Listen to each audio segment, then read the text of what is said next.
Bismillahirrahmanirrahim.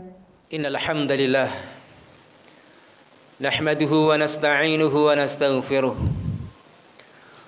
na'udzu billahi min shururi anfusina wa min sayyiati a'malina. May yahdihillahu fala mudilla lahu wa may yudlil fala hadiya lahu. Ashhadu an la ilaha illallah wahdahu la syarika lah wa ashhadu anna Muhammadan abduhu wa rasuluh la nabiyya wa la rasula ba'dah. Allahumma salli wa sallim wa barik ala nabiyyina Muhammadin wa ala alihi wa ashabihi wa man tabi'ahum bi ihsanin ila yaumil qiyamah. Fa ya ibadallah, usikum wa nafsi bi taqwallah. Qala Allah Ta'ala fi kitabihil karim. A'udzu billahi minasy syaithanir rajim. Bismillahirrahmanirrahim. Ya ayyuhan nasu ittaqu rabbakumul ladzi khalaqakum min nafsin wahidah wa khalaqa minha zawjaha wa bassa minhuma rijalan katsiran wa nisaa'a wattaqullaha alladzi tasaaluna bihi wal arham innallaha kana 'alaikum raqiba. Wa qala ya ayyuhalladzina amanu taqullaha haqqa tuqatih wa la tamutunna illa wa antum muslimun. Ya ayyuhalladzina amanu taqullaha wa qulu qawlan sadida yuslih lakum a'malakum wa yaghfir lakum dhunubakum wa may yuti'illaha wa rasulahu faqad faza fawzan 'azima. Amma ba'd. Ma'asyiral muslimin wa zumratal mu'minin, sidang Jumat rahimakumullah. Marilah pada kesempatan siang hari ini kita bersama-sama memanjatkan puja dan puji syukur kita kehadirat Allah Subhanahu wa taala atas nikmat-nikmatnya yang diberikan kepada kita semuanya, sehingga pada kesempatan siang hari ini alhamdulillah kita bisa hadir di tempat yang barokah ini untuk melaksanakan salah satu dari perintah Allah Subhanahu wa taala, yaitu melaksanakan salat Jumat secara berjamaah. Mudah-mudahan amal-amal yang kita laksanakan seluruhnya dari awal sampai akhir diterima oleh Allah Subhanahu wa taala. Salawat dan salam kita haturkan kepada junjungan kita, yaitu Nabi besar Muhammad sallallahu alaihi wasallam, kepada keluarga, kepada para sahabat, dan kepada seluruh umatnya yang senantiasa istiqamah di dalam menjalankan sunnah beliau hingga yaumil qiyamah. Dan kemudian khatib menyampaikan nasihat serta wasiat kepada diri pribadi khatib dan kemudian kepada kaum muslimin sekalian untuk senantiasa bertakwa kepada Allah Subhanahu wa taala. Takwa dalam artian yang sebenar-benarnya, yaitu menjalankan perintah-perintah Allah dan menjauhi segala larangan-larangannya. Ma'asyiral muslimin wa zumratal mu'minin, sidang Jumat rahimakumullah. Allah Subhanahu wa taala menciptakan manusia, dan salah satu tipikal ataupun karakter yang ada pada mereka adalah hubbud dunya, cinta dan senang terhadap dunianya. Allah Subhanahu wa taala berfirman, "Wa tuhibbunal mala hubban jamma." Dan kalian mencintai harta itu dengan cinta yang besar. Dan disebutkan dalam hadis sahih riwayat Imam Al-Bukhari, Rasulullah sallallahu alaihi wasallam bersabda, "Law anna bani Adam utiya wadiyan mil'an min dhahabin ahabba ilaihi saniyah." Sesungguhnya anak Adam, yaitu manusia, ketika diberikan satu lembah yang penuh dengan emas, maka dia menginginkan lembah yang kedua. Walau utiya saniyan ahabba ilaihi salisa.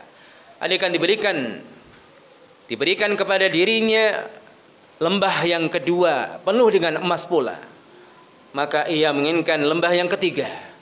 Wala yasuddu jawfa ibni Adam illa turab wa yatubullahu ala man taba.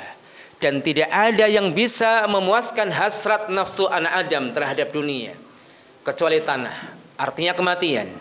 Wa yatubullahu ala man taba, dan Allah memberikan taubat kepada siapapun yang bertaubat kepadanya. Ma'asyiral muslimin wa zumratal mu'minin, sidang Jumat rahimakumullah. Ayat dan hadis yang dibacakan oleh khatib menggambarkan akan sifat kita sebagai manusia. Cinta terhadap dunia kita, gandrung terhadap harta kita. Sehingga sebagian manusia yang mereka jauh daripada ilmu din, jauh daripada ilmu agama, maka mereka akan mengejar dunia. Tidak peduli apakah halal, apakah haram. Padahal harta-harta haram akan menumbuhkan satu efek yang sangat buruk, baik di dunia wal akhirah. Dalam ayat-ayat Al-Quran, terkhusus hadis-hadis Rasulullah sallallahu alaihi wasallam, di sana akan kita dapatkan dampak-dampak buruk daripada harta haram. Di antaranya adalah harta haram akan menghalangi ijabah doa seseorang. Hal ini sangat masyhur dan sering kita dengar. Sebagaimana disebutkan dalam sebuah hadis, summa dzakara ar-rajula, yaitu Rasulullah sallallahu alaihi wasallam menyebutkan dalam hadisnya tentang seseorang yutilus safar, yang melakukan perjalanan yang panjang, asy'atha aghbara, yang mana rambutnya kusut, kakinya berdebu, yamuddu yadayhi ila sama, dan mengangkat kedua tangannya ke langit. Artinya orang yang disebutkan oleh Rasulullah sallallahu alaihi wasallam ini adalah orang yang mengumpulkan beberapa sebab diijabahi doa. Itu dalam keadaan safar. Karena salah satu waktu mustajabah di dalam doa adalah waktu safar. Kemudian dengan mengangkat kedua tangan. Karena disebutkan dalam hadis Imam At-Tabrani bagaimana Allah Subhanahu wa taala itu malu. Zat yang maha pemurah dan malu. Ketika hambanya mengangkat tangannya minta kepadanya, Allah itu malu mengembalikan tangan tersebut dalam keadaan kosong dan hampa. Maka secara umum, di antara salah satu cara kita mendapatkan ijabah doa dari Allah adalah dengan cara mengangkat kedua tangan kita. Ya Rabb, ya Rabb. Kemudian orang itu mengatakan, wahai Rabb, wahai Tuhanku, wa mat'amuhu haramun, wa mashrabuhu haramun. Tapi ternyata makanannya bersumber dari makanan yang haram, minumannya bersumber dari minuman yang haram. Wa malbasu haramun, baju yang ia kenakan dibeli dari harta yang haram atau didapatkan dari sumber yang haram. Wa ghudhiya bil harami, dan dia diberikan makan dari makanan yang haram. Fa anna yustajabu lidzalik, lalu bagaimana doanya bisa dikabulkan? Maka ini sebagai bagian evaluasi kita sebagai hamba Allah yang tentunya kita senantiasa takut kepadanya, bertakwa, berusaha bertakwa kepadanya. Bahkan puasa yang kita jalankan di bulan-bulan Ramadan, puncaknya, maksud dan tujuannya adalah la'allakum tattaqun, yaitu supaya kita menjadi orang yang bertakwa. Satu peristiwa yang menarik yaitu ketika Imam Ahmad membaca salah satu firman Allah, Surah Al-Maidah ayat 27. Innama yataqabbalullahu minal muttaqin. Sesungguhnya Allah itu hanya menerima amal-amal dari mereka orang-orang yang bertakwa. Ketika membaca ayat tersebut, Imam Ahmad gemetar badannya. Sehingga menjadikan salah satu muridnya bertanya, kenapa wahai Imam? Imam mengatakan, aku takut. Karena yang diterima amalnya oleh Allah hanya orang bertakwa. Tahukah kamu siapa yang bertakwa itu? Tidak wahai Imam. Yang bertakwa adalah mereka orang yang hati-hati memasukkan makanan haram ke dalam perutnya. Ma'asyiral muslimin wa zumratal mu'minin rahimakumullah. Ini adalah bagian yang pertama.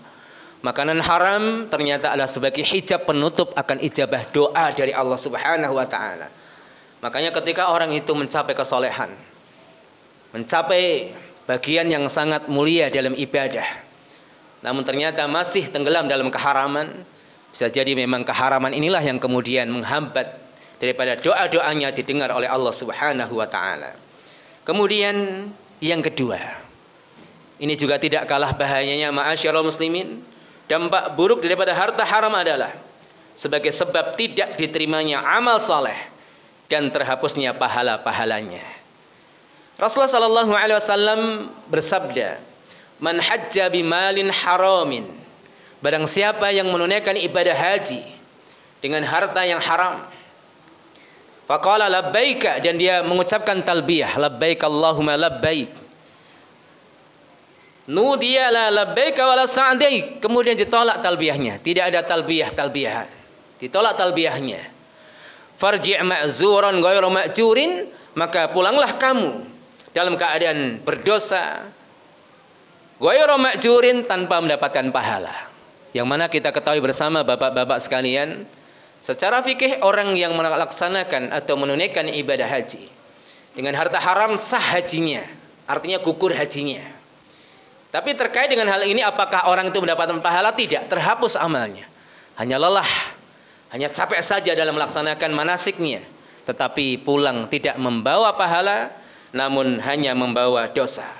Ibnu Abbas radhiyallahu anhuma menyatakan, la yaqbalullahu salata mri'in fi jawfihi haramun.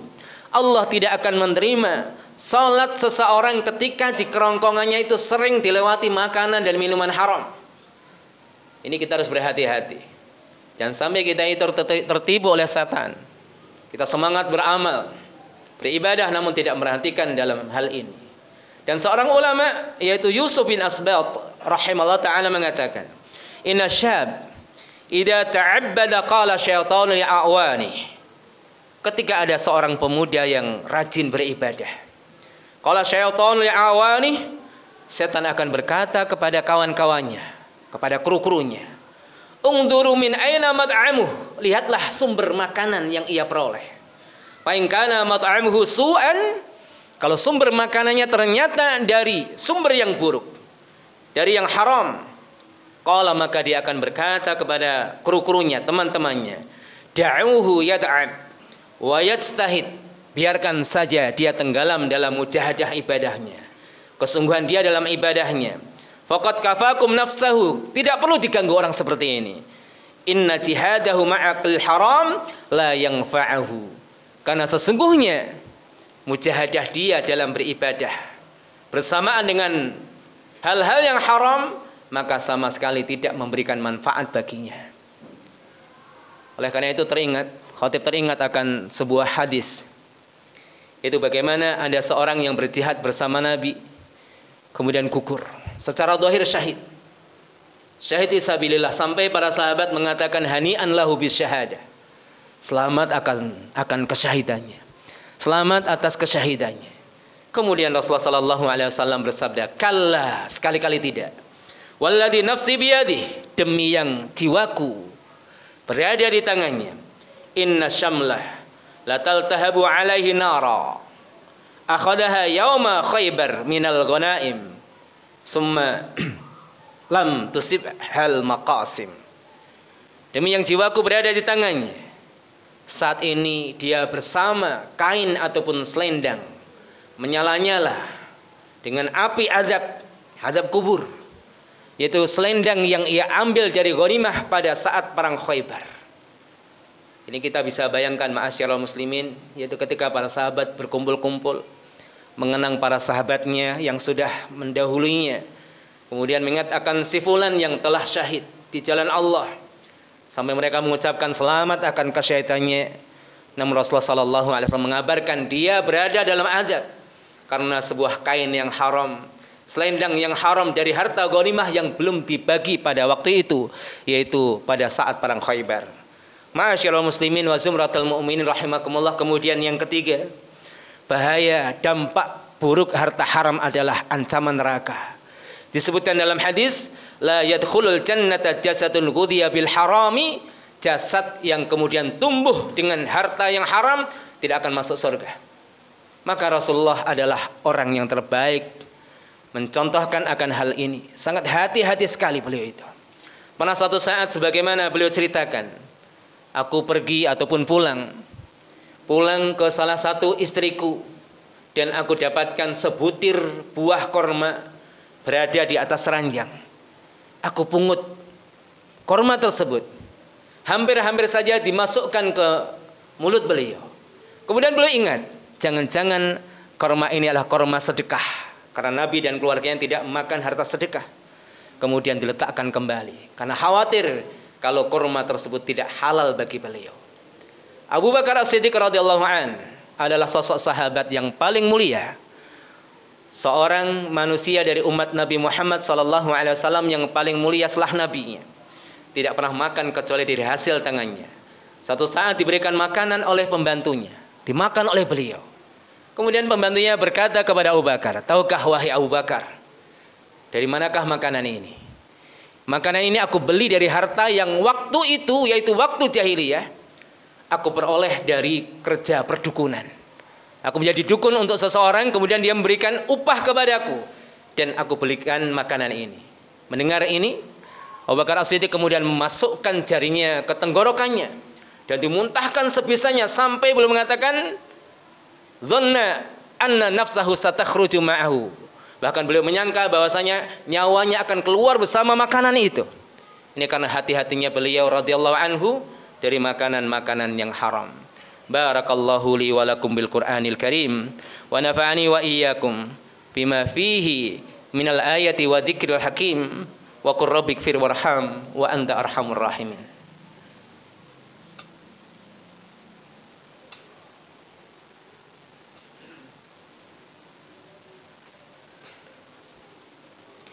Alhamdulillah. Alhamdulillahi rabbil alamin. Wassalatu wassalamu ala asyrafil anbiya'i wal mursalin wa ala alihi wa ashabihi wa man tabi'ahum bi ihsanin ila yaumiddin. Faya ibadallah, usikum wa nafsi bitaqallah faqad fazal muttaqun. Ittaqullaha haqqa tuqatih wa la tamutunna illa wa antum muslimun. Amma ba'd. Ma'asyiral muslimin wa zumratal mu'minin rahimakumullah. Kemudian yang terakhir dari dampak harta yang haram adalah di mana harta haram akan menyebabkan keras dan matinya hati seseorang. Kalla bal rana ala qulubihim ma kanu yaksibun. Kemaksiatan termasuk adalah mengambil harta yang haram. Itu bisa menjadikan hati seseorang mati dan keras. Di antara ciri hati yang mati dan keras adalah hilangnya sensitivitas hatinya terhadap yang ma'ruf, terhadap yang mungkar. Karena prinsip seorang muslim pertama adalah memahami mana yang ma'ruf, mana yang mungkar. Kemudian muncul hadir dalam hatinya cinta terhadap yang ma'ruf, benci terhadap yang mungkar. Kemudian level selanjutnya dia akan tegak untuk melaksanakan al-amru bil ma'ruf wan nahyu 'anil munkar. Tapi ternyata ada sebagian orang yang menisbatkan diri mereka kepada Islam. Namun terlihat dari tingkah lakunya, terdengar dari ucapannya, itu benci terhadap yang ma'ruf, suka terhadap kemungkaran. Bahkan lisannya membela kemungkaran, melawan yang ma'ruf, membela yang batil, menentang yang hak. Kakinya berpijak bersama mereka ahlul batil, tidak bersama ahlul hak. Kenapa ini bisa terjadi? Ini bisa terjadi karena bisa jadi sebabnya adalah karena sudah terlalu kenyang dengan makanan haram. Tidak peduli dengan makanan yang masuk ke dalam perutnya, sehingga betul-betul hatinya mati. Akhirnya menjadi orang-orang yang membela kebatilan, tidak membela yang benar. Wal'iyadu billah. Dan terkait dengan masalah harta haram banyak sekali macamnya, bapak-bapak sekalian. Kita tentunya sudah memahaminya. Makanan harta yang tidak halal untuk kita, harta yang tidak dizakati, dan bulan Ramadan ini kesempatan untuk mengeluarkan zakat. Hutang yang tidak dibayarkan kepada pemiliknya, ini harus hati-hati. Karena ternyata penyakit ini bukan hanya menimpa orang awam, bahkan orang yang sudah belajar, tahu akan haramnya memakan harta orang lain, suka meminjam uang namun tidak mengembalikan. Ini haram demi Allah. Mungkin di dunia dia bisa selamat, namun di akhirat tidak akan selamat. Sama saja dia telah memberikan kesempatan saudaranya untuk mengambil kebaikan-kebaikan dia kelak di hari hisab. Kalau tidak cukup karena dia tidak memiliki banyak kebaikan, maka dia memberikan kesempatan kepada saudaranya untuk memberikan keburukannya kepada dirinya. Dan di antara harta yang haram adalah riba. Riba ini ancaman terbesar, bahkan kalau kita kaji hadis-hadisnya merupakan sebab tertundanya kemuliaan Islam dan kaum muslimin. Dan riba ini ada dua. Ada riba yang sifatnya personal yang ada di masyarakat, dan ini insya Allah kita akan terus menyampaikan nasihat kepada kaum muslimin untuk senantiasa menghindari transaksi ribawi. Yang kedua adalah riba secara sistemik. Ini juga PR yang luar biasa. Karena tentunya dengan tausiah saja tidak cukup, maka kaum muslimin harus betul-betul paham akan PR ini. Bagaimana riba itu sudah menggurita, menjadi sistem yang luar biasa. Tidak bisa kemudian diingkari hanya dengan sekedar nasihat saja. Perlu perjuangan yang lebih, dan mudah-mudahan Allah Subhanahu wa taala menyelamatkan kita dari harta yang haram, sehingga hidup kita adalah hidup yang barokah. Walaupun sederhana namun barokah. Lillahi ta'ala, hidup karena Allah Subhanahu wa ta'ala. Marilah kita sisihkan waktu untuk kita berdoa kepada Allah. Mudah-mudahan Allah ijabahi doa-doa kita, Allah kabulkan hajat-hajat kita. Amin ya rabbal alamin. A'udzubillahi minasyaitonirrajim. Bismillahirrahmanirrahim. Alhamdulillahi rabbil alamin, hamdan syakirin, hamdan na'imin, hamdan yuwafi ni'amahu yukafi mazidah. Ya rabbana lakal hamdu kama yanbaghi li jalali wajhikal karim wa 'azimi sultanik. Allahumma salli wa sallim ala nabiyyikal karim wa ala alihi wa sahbihi ajma'in. Allahumma ighfir lana dhunubana wa liwalidina warhamhum kama rabbawna shighara wa li jami'il mu'minina wal mu'minat wal muslimina wal muslimat al ahya'i minhum wal amwat innaka sami'un qaribun mujibud da'awat wa ya qadiyal hajat. Allahumma inna nas'aluka ilman nafi'a wa rizqan tayyiban wa amalan salihan mutaqabbala. Allahumma inna na'udzubika min ilmin la yanfa' wa du'ain la yusma' wa qalbin la yakhsha wa nafsin la tashba'.